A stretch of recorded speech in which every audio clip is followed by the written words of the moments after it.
Hello students, welcome to KIMT YouTube channel. MBA का specialisation आपका subject है international business. ठीक है, उसमें आपका एक बुक है, आपकी सब्जेक्ट है इंटरनेशनल बिजनेस में आपका export import documentation. Export import documentation, देखिए नाम से बिल्कुल साफ समझ आ रहा है। ठीक है कि आप अगर एक्सपोर्ट इंपोर्ट में डील कर रहे हैं इंटरनेशनल लेवल पे, ठीक है, इंटरनेशनल बिजनेस का प्रोडक्ट है वो है, सॉरी सब्जेक्ट है। ठीक है, अगर आप इंटरनेशनली डील कर रहे हैं तो आपको किन किन चीजों की जरूरत पड़ेगी, है ना। ऐसा अब यहाँ पर डील करने के लिए भी आपको कंपनी को रजिस्टर कराना पड़ता है ना। अपनी ये सब चीजें रजिस्ट्रार को MOA, AOA और क्या बनाएंगे, है ना, किस तरह से सोसाइटी को ध्यान में रखना है, किस तरह से एनवायरमेंट को ध्यान में रखने हैं। ठीक है, कस्टमर के साथ कोई धोखाधड़ी करनी है, इस मतलब ये सब तरह की चीजें आपको सोशल रिस्पॉन्सिबिलिटी एज अ बतानी पड़ती है ना अपने रजिस्ट्रार को। ठीक है, तो सेम ऐसे ही एक्सपोर्ट इंपोर्ट करते टाइम भी सारी कंडीशन अप्लाई होती हैं आपकी, है ना। आपको कल को मार्केट अवेलेबल होगी सब चीजें आपको सब चीजें आपको फॉरेन से एक्सप्लोर करनी पड़ेगी। चलिए देखते हैं, अब हमारा टॉपिक है बुक का नाम है एक्सपोर्ट इंपोर्ट डॉक्यूमेंटेशन, सब्जेक्ट है आपका। ठीक है, इंट्रोडक्शन टू एक्सपोर्ट्स। अब एक्सपोर्ट क्या होता है, इंट्रोडक्शन पता आप लोगों को, गुड्स एंड सर्विसेज को फॉरेन कंट्रीज में अवेलेबल कराना आपका क्या कहलाता है, एक्सपोर्ट। और इंपोर्ट क्या होता है, गुड्स एंड सर्विसेज जब आप लोग फॉरेन कंट्रीज से खरीदते हैं और इंडिया में लाते हैं तो क्या होती है वो, इंपोर्ट, है ना। इनको इन से डिनोट कर लो और एक एक्स को आउट से डिनोट कर लो। ठीक है, चलिए पढ़े, सिंपल सा सब्जेक्ट है, सिंपल सी बात है ना। आगे भी चीजें सिंपल होने वाली है, तो कुछ रूल्स एंड रेगुलेशंस ऐसे होते हैं जो आपको माइंड में फिट करने हैं। जैसे इनकम टैक्स में आप लोग करते हैं या लॉ में पढ़ते हैं ना, सेम इसी तरह से इस पे भी एक तरह का आप लॉ मानना लगा हुआ है कि आपको ये सब चीजें पूरी करनी पड़ेगी और ये सब मतलब क्या कहते हैं, ये सब सॉरी वर्ड ध्यान नहीं आ रहा। चलिए देखते हैं, पढ़ते हैं, बताऊंगी मैं आपको। ठीक है, फॉर्मेलिटीज, हाँ ये सब फॉर्मेलिटीज वगैरह पूरी करनी पड़ेगी, ये फॉर्म भरना पड़ेगा, यहाँ रजिस्ट्रेशन कराना पड़ेगा, ये सब चीजें तो होंगी इसमें बस। ठीक है, इजी सा सब्जेक्ट है बहुत ज्यादा। चलिए पढ़ते हैं, इंट्रोडक्शन टू एक्सपोर्ट। पहले ये बता रहा है एक्सपोर्ट क्या होता है। Export business is privilege around the globe and in recent times it has grown at much faster rate due to globalisation process. ठीक है, क्या है आपका, क्या बिजनेस को पूरे ग्लोब में फैलाना, मतलब पूरे वर्ल्ड में आपको फैलाना क्या कहलाता है, आपका एक्सपोर्ट कहलाता है। ठीक है, आज के टाइम में बहुत ही ग्लोबलाइजेशन जब से आपका हुआ है तो बहुत ही फास्टर रेट से आपके इम्पोर्ट एक्सपोर्ट इंक्रीज हो रहे हैं। ओके, चलिए, export means transaction of products and services from one nation to other. क्या होता है, ट्रांजैक्शन प्रोडक्ट्स एंड सर्विसेज को एक नेशन से, एक अपने कंट्री से दूसरी कंट्री तक पहुंचाना। ठीक है, अब फॉलोइंग लीगल रूल्स को फॉलो करते हुए फॉर ट्रेड पर्पस से क्या कहलाता है, एक्सपोर्ट कहलाता है। ठीक है, थोड़ी हाई डेफिनेशन पे आगे कोई एमबीए कर रहे हो, है ना। चलिए, export goods are given to international end users by domestic producers. ठीक है, एक्सपोर्ट गुड्स क्या करते हैं आप लोग, इंटरनेशनल यूजर्स तक, एंड यूजर्स तक पहुंचाना। ठीक है, एंड यूजर्स मतलब जो कंज्यूमर हो गया, कंज्यूमर तक पहुंचाना आपका। ठीक है, और कौन से, डोमेस्टिक प्रोडक्ट्स को अपने, ठीक है, डोमेस्टिक प्रोड्यूसर के मतलब द्वारा। ठीक है, export management is the use of management process to the serviceable area of exports. ठीक है, एक्सपोर्ट मैनेजर का क्या काम होता है कि एक्सपोर्ट की जितनी भी सर्विस एरिया है वहां तक अपने प्रोडक्ट को पहुंचाना। It is basically associated with export activities, basically associated with export activities से एसोसिएट होता है। And type of management that brings harmonisation and incorporation of export business. Export management is concerned with export orders and unaccomplished objectives to successfully complete in time as per requirement given by the overseas buyer. ठीक है, तो export users जितने भी होते हैं आपके, export managers होते हैं, उनका क्या काम होता है कि अपने आपके जितने भी बायर्स हैं, जो भी कंडीशन या जो भी टाइम उन्होंने आपको दे रखा है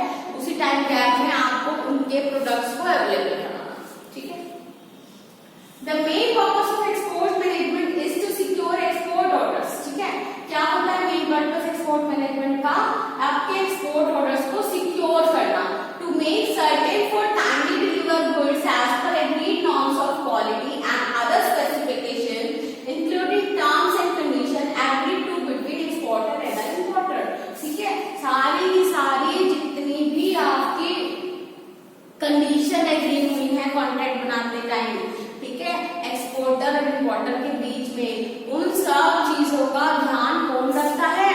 एक्सपोर्ट मैनेजर्स। कौन ध्यान रखता है? उन सारी टर्म्स एंड कंडीशंस का एक्सपोर्ट मैनेजर ध्यान रखते हैं, ठीक है, उनमें ये काम होता है।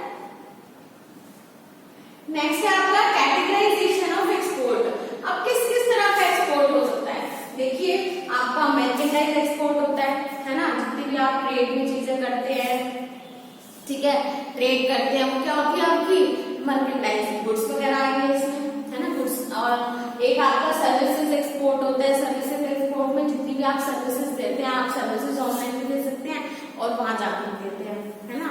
नेक्स्ट है आपका प्रोजेक्ट एक्सपोर्ट। प्रोजेक्ट, जितने भी प्रोजेक्ट पे अगर आप लोग काम कर रहे हैं, कोई यहाँ पे साइंटिस्ट है, ठीक है, वो बहुत अच्छे लेवल पे काम कर रहे हैं, तो उन लोगों को हम बुला लिया जाता है थोड़ा टाइम पे काम करने के लिए किसी एक पर्टिकुलर प्रोजेक्ट पे, तो वो क्या होता है आपका प्रोजेक्ट एक्सपोर्ट होता है, ठीक है। And deemed export. Deemed export होता है कि आप लोगों ने कोई चीज यहाँ से वहां ट्रांसफर करी, आपकी सेल हुई, आप लोगों ने कह दिया नहीं हमारी सेल नहीं, हमने तो कम पैसों पे दिया, हमारे रिलेटिव था, या मतलब इस तरह की चीजें अगर आप लोग करते हैं तो इसको भी गवर्नमेंट क्या मानती है? आपका एक्सपोर्ट ही, एज ए एक्सपोर्ट ही मानती है, अगर आपको उसका कंसिडरेशन रिसीव हो रहा है, ठीक है। अगर आप लोगों को कंसिडरेशन रिसीव हो रहा है, कंसिडरेशन क्या होता है आपका? बदले में कुछ, ठीक है, बदले में कुछ मतलब अगर आप कोई चीज भेज रहे हैं और आपको बदले में कोई और चीज रिसीव हो रही है, या इन मनी आपको इन काइंड कुछ भी रिसीव हो रहा है, तो वो आपका क्या कहलाता है? क्या कहलाता है?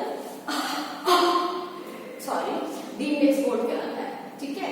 Merchandise export is related with the export of physical goods, ठीक है। मर्केंडाइज एक्सपोर्ट में क्या आएगा आपका? जितने भी फिजिकल गुड्स एक्सपोर्ट हो गए, अभी बताया मैंने आप लोगों को, फिजिकली जो एग्जिस्ट करते होंगे, क्योंकि सर्विसेज फिजिकली एग्जिस्ट ही करती है ना। आप मेल भी भेज सकते हैं, अगर आप मान लो किसी वेबसाइट के लिए, है ना, किसी फॉर्मर के लिए आर्टिकल राइटिंग का काम करते हैं, तो आप एक आर्टिकल राइट करके भेज देंगे। अब आप ये तो नहीं कह सकते उसने कहा मुझे तो कोई चीज ही नहीं रिसीव, कोई गुड्स ही नहीं रिसीव हुए, ठीक है। तो ये सब जो फिजिकल एग्जिस्ट करती है चीजें, वो क्या होती है आपकी? क्या होती है?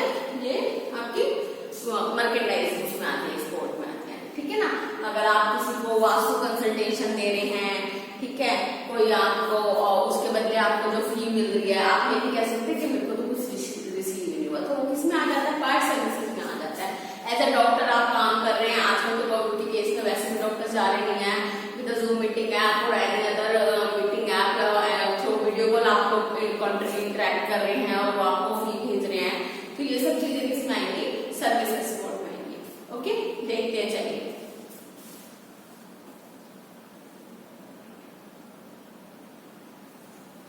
The merchandise export is related with the export of physical goods.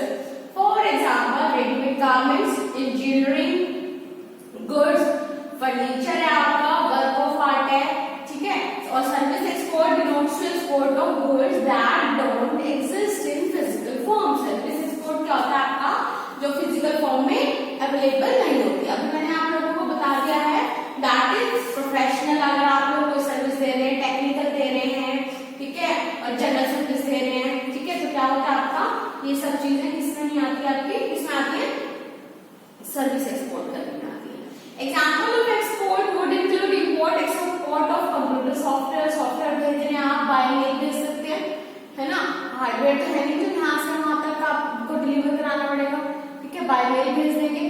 तो कंप्यूटर सॉफ्टवेयर दे रहे हैं, आर्किटेक्चरल आप वो दे रहे हैं, आर्किटेक्चर आपने क्या किया? एक को आर्किटेक्चर वो बनाते हैं, नक्शा वगैरह बना के दे दिया, फिर आप लोगों को वास्तु के अकॉर्डिंग नक्शा बनवाया किसी ने, कोई बिलीव करता है, या मान लो आप यहाँ के लोग वहां जाके सेटल हो गए, बाहर फॉरेन में सेटल हो गए हैं, तो वो लोग क्या करते हैं? वो लोग बिलीव तो करते हैं आज तक वास्तु वगैरह, है ना, उनकी बिलीव तो नहीं छूट सकती है, तो वो लोग क्या जो आर्किटेक्चर जितना भी होता है वो अपना क्या प्लान करते हैं कि हम लोग इंडिया से ही करा कर बनाएंगे, ठीक है। तो इस तरह की जो सर्विसेज होती हैं, एंटरटेनमेंट और टेक्निकल कंसल्टेंसी सर्विसेज, ये सब चीजें आपकी किसमें आती हैं? सर्विसेज एक्सपोर्ट में आती हैं, ठीक है।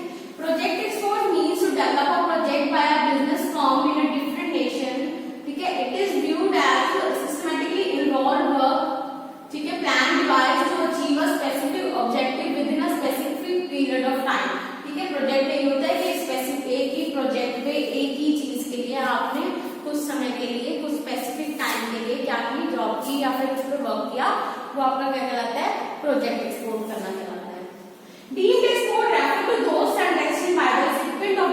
World in which the goods are made in India, made in India थे, है ना, और आप एक्सपोर्ट कर रहे हैं तो आप बाहर रिसीव कर रहे हो उन्हें, तो necessary condition is that such goods are manufactured in India.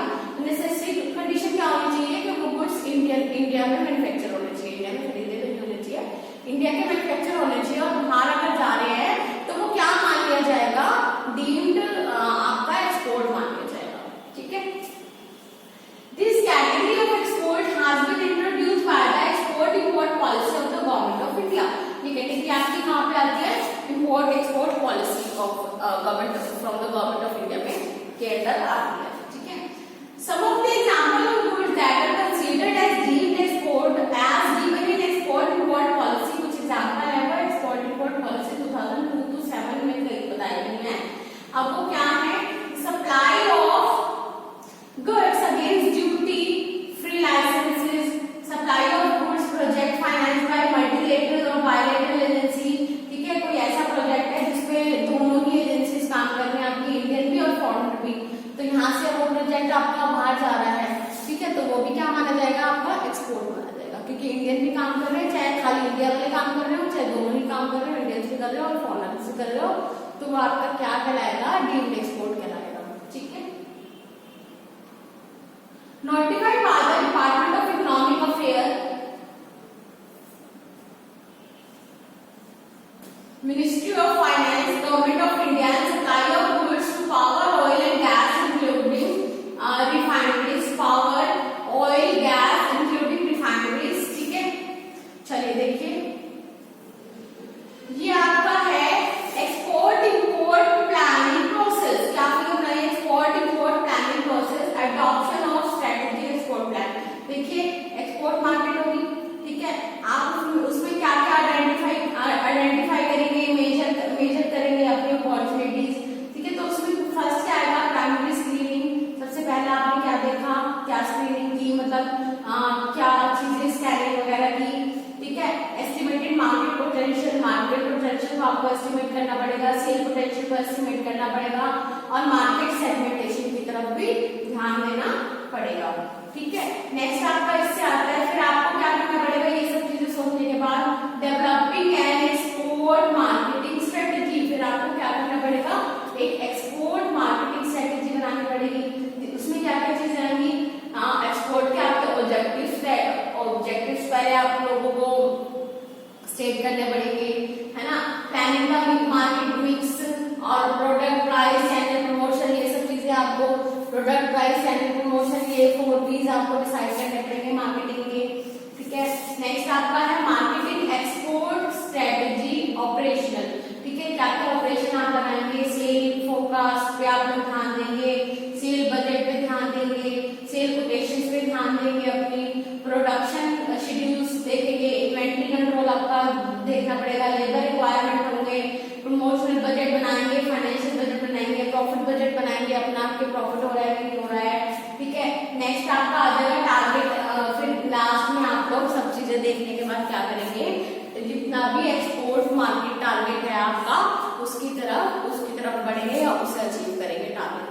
ठीक है, चलिए फंक्शन आगे नेक्स्ट क्या रहेगा, एक्सपोर्ट मैनेजर के फंक्शन। अभी हमने ऊपर डिस्कस कर रहे हैं ये सब, है ना, एक्सपोर्ट मैनेजर के जो भी फंक्शन थे ऊपर पढ़ के आए हैं ना हम लोग। ठीक है, चलिए एक बार दोबारा पढ़ लेते हैं। Export manager has important role in managing business for international order. सारे के सारे जितने भी मैनेजर होते हैं आपके किसी भी बिजनेस को संभालने के लिए इंपॉर्टेंट रोल तो प्ले करते हैं, है ना। इसमें भी सेम ऐसे ही यहाँ पर आएगा, जितने भी एक्सपोर्ट मैनेजर है और आप लोग इंटरनेशनल बिजनेस कर रहे हैं, इंटरनेशनल ऑर्डर्स ले रहे हैं, तो उसको संभालने के लिए एक्सपोर्ट मैनेजर एक इंपॉर्टेंट रोल प्ले करते हैं बिजनेस में। They must be competent to perform export business. ठीक है, और वो उसके लायक होने चाहिए, उसके कॉम्पिटेंट होने चाहिए एक्सपोर्ट बिजनेस करने के। The conventional management structures with functional classification such as purchase, marketing, finance, account, administration can not make certain efficiency in export management. देखिए, आप ये कह रहा है कितना भी स्ट्रक्चर खड़ा कर दे, फंक्शंस आप क्लासिफाई कर दे, परचेज डिपार्टमेंट अलग बना दे, मार्केटिंग अलग बना दे, फाइनेंस अलग बना दे, अकाउंट्स अलग बना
परचेजर, ठीक है। सभी चीजों को ध्यान में रखते हुए मैनेजर का क्या काम होता है, स्पेसिफिकेशन जितनी भी आपसे मांगी जा रही है, एक्सपोर्टर मांग रहा है, इम्पोर्टर मांग रहा है, एक्सपोर्टर मांग रहा है, तो आप लोगों को उसको क्या करना पड़ेगा, सारी स्पेसिफिकेशन को फुलफिल करनी पड़ेगी, sorry.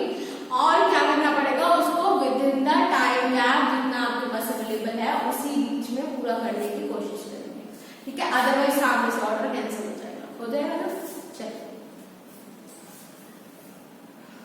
The export manager is accountable for the successful completing of the order in terms of time, ठीक है।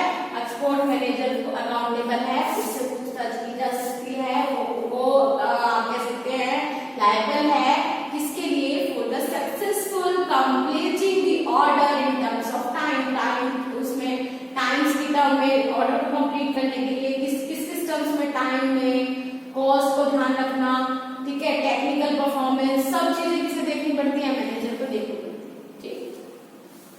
He must provide the guidance necessary to connect the people, ठीक है। गाइडेंस प्रोवाइड होनी चाहिए उसको, groups from distributed department working the export order, ठीक है। अलग अलग डिपार्टमेंट में जितने भी लोग काम कर रहे हैं सबकी गाइडेंस, सबको गाइडेंस करने के लिए कौन होगा, एक्सपोर्ट मैनेजर, ठीक है।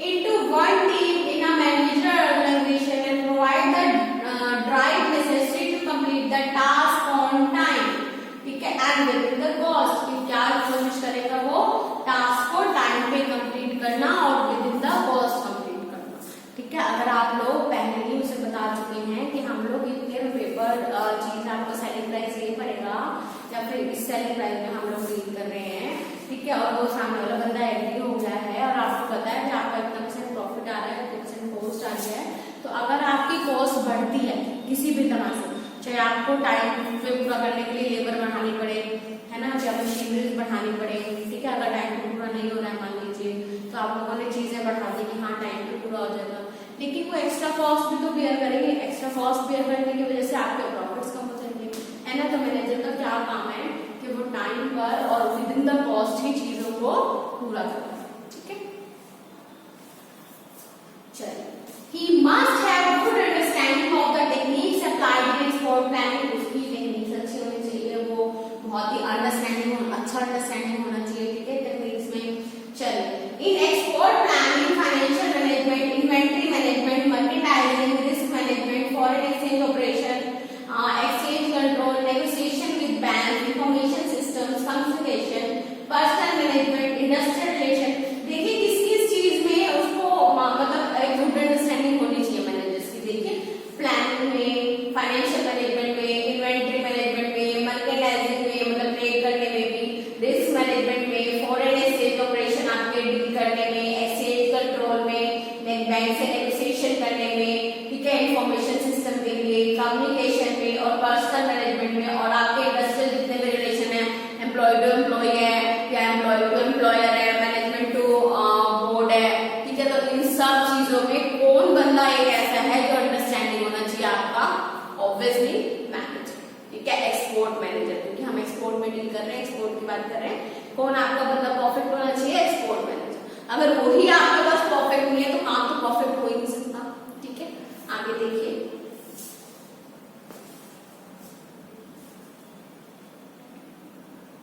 the efficiency of export manager will depend upon the extent of authority delegated to him by the senior management, ठीक है। उसकी डिपेंडेंसी, उसकी एफिशिएंसी किस पे डिपेंड करेगी, जितनी भी अथॉरिटीज उसको सीनियर मैनेजर से असाइन की गई, ठीक है, तो वो उसी पे काम करेगा। चलिए, ठीक है बच्चे, ये लास्ट है आपका, ठीक है, आप लोग देख लीजिएगा, इसमें कुछ इतना टफ नहीं था, ठीक है, सिर्फ आपको एक्सपोर्ट के बारे में बता रखा था, एक्सपोर्ट मैनेजर के बारे में बता रखा था, आप एक्सपोर्ट करने के लिए क्या क्या चीजें कंसीडर करेंगे वो सब चीजें बता रखी थी। बहुत इजी है ये। नेक्स्ट हम लोग जब डॉक्यूमेंटेशन पे आएंगे कि किस किस तरह का डॉक्यूमेंटेशन होता है, किस किस तरह का रजिस्ट्रेशन होता है आपका, है ना, कहाँ कहाँ आप लोगों को मतलब कहाँ कहाँ सर्टिफिकेट्स लेने पड़ते हैं, कहाँ कहाँ अपने आप को रजिस्टर कराना पड़ता है, किस तरह से फॉरेन एक्सचेंज में आप डील करते हैं, ठीक है, कंट्री से, और ये जो करेंसी चेंज वगैरह होता है, ये सब चीजें आपके आगे आती रहेंगी, ठीक है। और किसी भी तरह की अगर आपको विजिबिलिटी की प्रॉब्लम है, पीडीएफ तो ऑलरेडी आप लोगों को अटैच कर दी जाएगी, डिस्क्रिप्शन बॉक्स में मिल जाएगी, ठीक है। अटेंडेंस के लिए आप लोगों को कमेंट करना है। अगर किसी भी तरह की कोई भी दिक्कत हो, अभी आपको लग रहा हो कि हाँ कुछ दिक्कत है, तो आप कमेंट बॉक्स में प्रॉब्लम लिख सकते हैं, ठीक है। या फिर आपके जितने भी प्रॉब्लम सॉल्विंग सेशन है उसमें अपॉइंटमेंट लेके आप अपने प्रॉब्लम